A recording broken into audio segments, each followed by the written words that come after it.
মুড়ি মুড়ি মশলা মুড়ি, মুড়ি মাখা খেয়ে যান, একবার খেলে বারবার আসবেন। চপ, সিঙ্গারা, ঝালমুড়ি, ভেলপুরি, পাপড়ি চাট, বাটাটা পুরি, যা চাইবেন তাই।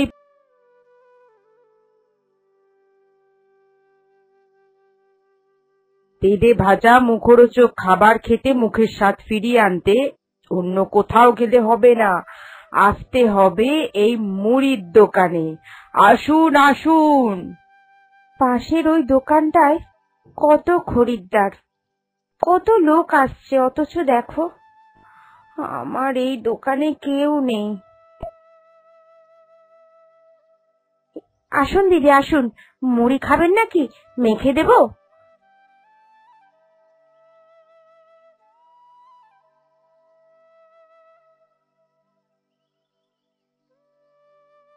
কেন যে এরকম দোকানটায় ভাটা পড়লো বুঝতে পারছি না। বেশ তো ভালোই চলছিল, এখন সব খরিদ্দার ওই দোকানেই চলে যায়। কি যে হলো আমার! স্বাদের দিক থেকে তো আমি কোনো রকম খামতি রাখি না, জিনিসপত্রও ভালো দিই, তাহলে কেন আমার ব্যবসাটা এইভাবে তলানিতে গেল?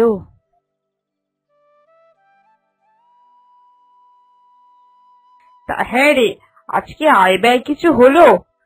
চাল নিয়ে আসতে বলেছিলাম, এনেছিস কি? না মা, মুড়ির দোকানের অবস্থা খুব খারাপ, কেউ মুড়ি নিতেই চাইছে না। চপ সিঙ্গারা কি ভাজবো বলো তো, সেগুলো ভাজলেও তো নষ্ট হবে, খরিদ্দার আর নেই। খরিদ্দার আর নেই বলিস না, পাশের ভুলির দোকানে যথেষ্ট ভালো কেনা বেচা হয়, শুধুমাত্র তোর দোকানেই তোকে মাছি তাড়াতে হয়। কতবার বলেছি, এখন যখন কেনা বেচা হচ্ছে না তাহলে এই কাজটা ছেড়ে অন্য কোনো কাজে মন দে, কিন্তু তুই শুনবিই না, এই মুড়ি মাখার কাজ নিয়ে বসে রয়েছিস। আরে ব্যবসা হলো জোয়ার ভাটা, ব্যবসা চলছে না মানে পেটটাও চলবে না, কিন্তু পেট কি সেই কথা শুনবে বল? তুই রোজগার না করলে কিভাবে হবে? অন্য কাজ কর, এখনো ভালো কথা বলছি কিন্তু। আমার বিশ্বাস আবার আমরা আমাদের আগের দিনে ফিরে আসব, তুমি শুধু একটু ধৈর্য ধরো মা।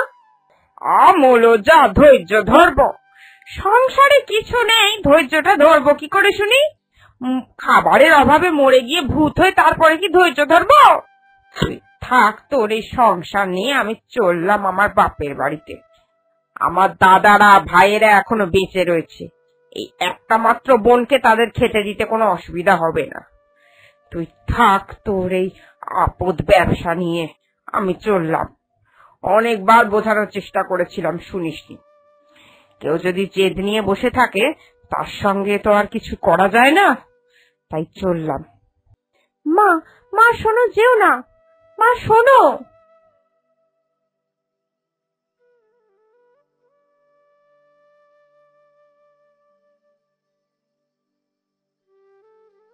ভালো চন্দ্রমুখী আলো কত টাকা কিলো?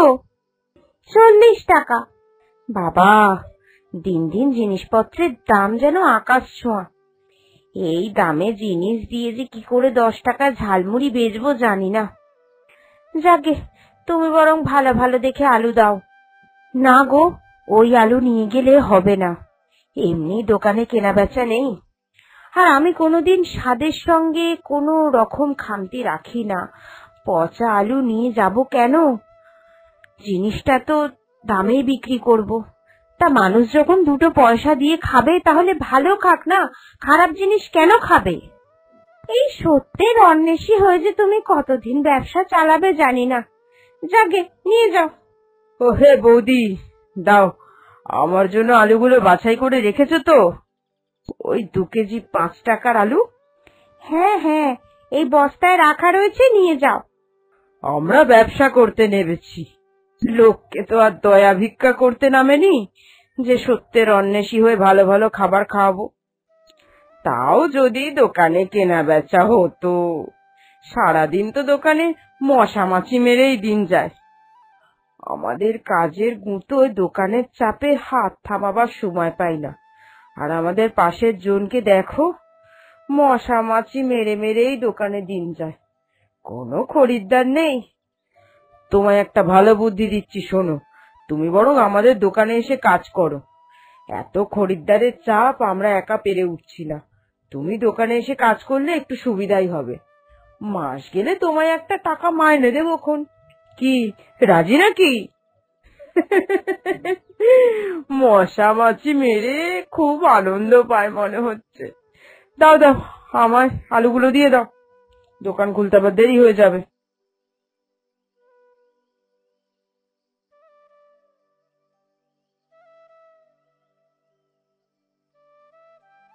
ভালো জিনিসের আর কদর নেই। এখন মনে হয় খারাপ জিনিসেই হয়তো স্বাদ বেশি। সেই জন্যই মানুষ বেছে বেছে ওইসব পচা আলু খেতে যায়। আর আমি ভালো জিনিস মেশাই তো, মানুষ ফিরেও আমার দিকে তাকায় না।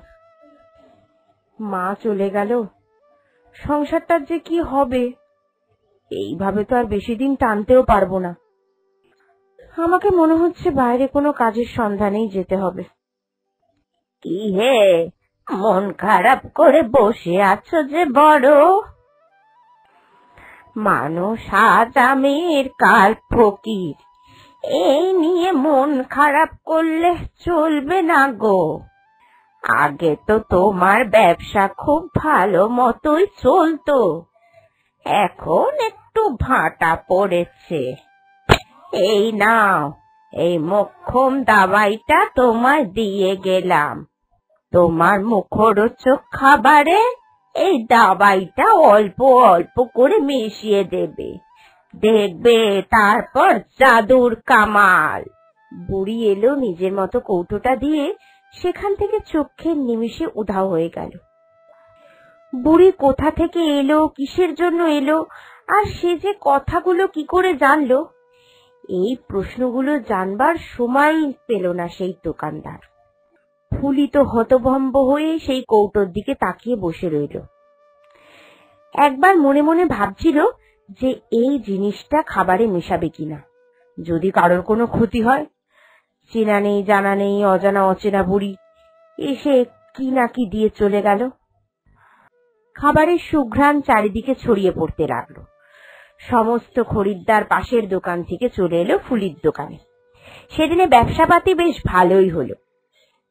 মা, ও মা!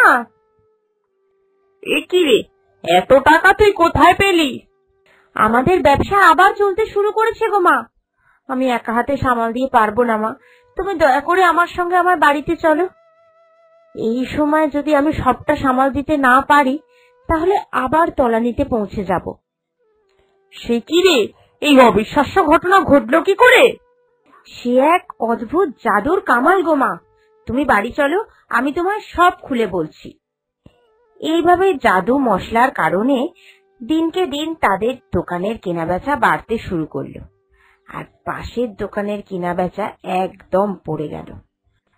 কিন্তু হঠাৎ করেই, ওমা, জাদু মশলা তো প্রায় শেষের দিকে গো, আর একদিনই চলবে। এই জাদু মশলা শেষ হয়ে গেলে যে আমার দোকান আবার আগের মতো অবস্থায় চলে যাবে মা, কি করব এবার? ওরে হাদি, সেই জাদুকর্ণী তোকে যখন এই জাদু মশলা দিল, তা একবার তো জিজ্ঞাসা করে নিবি এই জাদু মশলা শেষ হয়ে গেলে কি করতে হবে। আমি তো একেবারে হতভম্ব হয়ে গেছিলাম, তাকে কোনো প্রশ্ন জিজ্ঞাসাই করতে পারিনি। তার বাড়ি কোথায়, সে কি করে এত কিছু জানলো, কোথা থেকে এলো, কিচ্ছুটি জানি না। এই জন্যই তোকে হাদি বলি। আমার মাথায় একটা বুদ্ধি আছে, তুই যা, আমাদের আসল যে মশলার বস্তা সেটা নিয়ে আয় তো দেখি, ওটার সঙ্গে এটা মিশিয়ে দিই, যদি জাদু মশলা হয়ে যায় তো।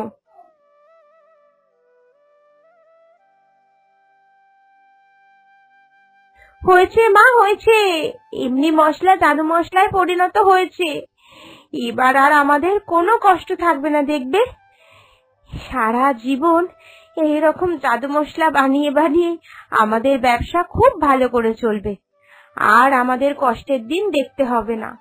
এবার থেকে আমরা ভালোই দিন কাটাতে থাকবো মা।